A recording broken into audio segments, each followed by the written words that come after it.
Yeah. Okay. So in wrestling, it's only competition. So the interesting thing about jiu-jitsu is there, like you just said, it's kind of like a laid back maybe culture. Well, I think that, when you look at a lot of jiu-jitsu programs and around the nation, they have their sort of like competition team, and then they have their like their jiu-jitsu class, you could say, right? And I know people like to criticize Gracie Baja.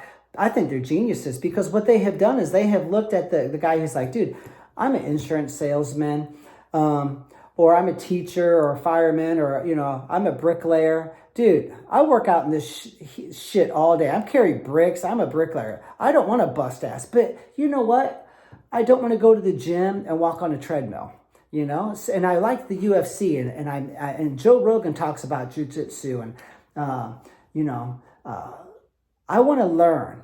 That dude, he just wants the jiu-jitsu class with a little bit of sparring at the end so he can get his heart rate up, lose some weight. I think that's awesome. So I'm a big fan of Gracie Baja because they have basically brought jiu-jitsu to the masses. Most people don't want like an MMA gym. This chick is a nurse. She doesn't want to get punched in the face. She doesn't want to get kicked in the head. Now, there are some chicks that do. Well, guess what? They're at the competitive MMA gym because they're competing. So I think in jiu-jitsu, there's two different avenues. And I know Gracie Baja also has a competitive class. I just saw a bunch of them in Vegas. I think a lot of gyms nowadays are kind of going that route, which is very cool. Now, I think at the kids level in jiu-jitsu, it's all competition based. I could be wrong. Now, getting to wrestling, it's all competition. We don't have adult wrestling. It's competition. So as far as the act of getting down to business, I think the most important thing you can do if you want to work your kids hard and get better, everything comes down to a stopwatch and a whistle and organization. Okay, so we teach everything in steps, and we have a drill plan that we follow. And then we rotate through our drill plan. So there's a couple of pages, and then we rotate through it, and we prioritize the best skills on the drill plan. That's always the warm-up. So if you practice with us once, 2, 3 times a week, you have 3 warm-ups that you choose from. So we're always involved in the core skills and the most important skills of wrestling. So, I think the act of getting down to business, and I learned this when I was a teacher. I was in Texas and I had to do a teacher's training because I came through a back-to-door alternative teaching program. And there's a guy, I think his name is Harry Wong. He developed a system for teaching. And one thing that he said was, the teacher's out in the hallway and she's chats with her other teacher friend for 3 minutes. And then she comes in, the class is all over the place. Kids are walking around, they're throwing stuff. And she's like, okay, guys, settle down. And then she's taking attendance. And then and it's like 20 minutes of the class is gone and they're still acting like animals. So, he told us to have a door ringer, a bell ringer. When you come in, there's 3 questions on the board and you sit down and you get your book. Now the teacher walks in, class is quiet. They're working because guess what? You can trade 2 of those in for a test grade.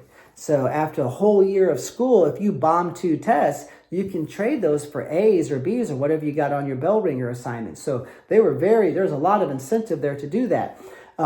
So when I was a high school coach, we had a system for mopping mats. Who was going to do it? The mats got rolled out. I wasn't going to do that, and I wasn't going to make my manager girls do that. And there was drills of the day, kind of like now they have workout of the day for CrossFit. So this is after we got the first 2 weeks of season done, when everyone kind of knew the basic drills. Okay, you're going to hit. You're going to hit 15 or 10 each shucks, and then you're going to hit a snake and spin. Then you're going to hit a shuck, then a knee tap, then a wrist trap. So maybe it might be front headlock. Okay. And then I walk in and they're drilling their stuff. I take real quick. I check the kids that were injured. Someone's missing out of practice. Okay, then I can start practice. So, I feel like organization is freedom, and you don't want to run your team. You don't want your team to run you. You want to run your team. You want to run your program. And, so like that's something that we do a tremendous job of. We have something called the private team camps. And we teach people all over the nation how to run our system. And so that way you have a youth coach has a practice plan. The beginner, the advanced youth coach has a practice plan. Then there's that same practice plan is used for the high school, for the beginners and the freshman team. And then you have a varsity practice plan. So you have 3 practice plans and everyone knows how to do it. And so then the coach can have kind of a business that's operating itself. And so, when we talk about getting down to the business of work, and it comes down to not wasting kids' time. So how do you do that? Classroom management techniques, having a system in place where they put themselves to work, and an organized plan and a system that me and my coaches know how to run and operate. So, you can disappear for 2 or 3 weeks.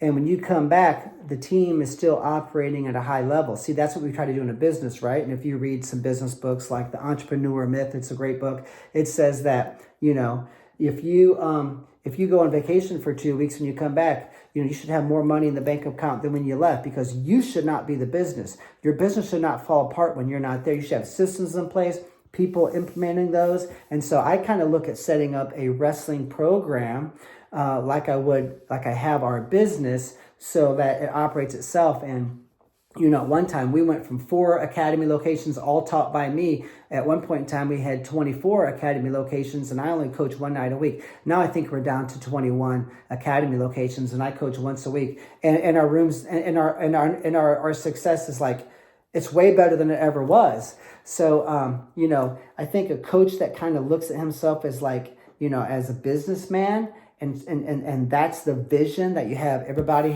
knows what they do.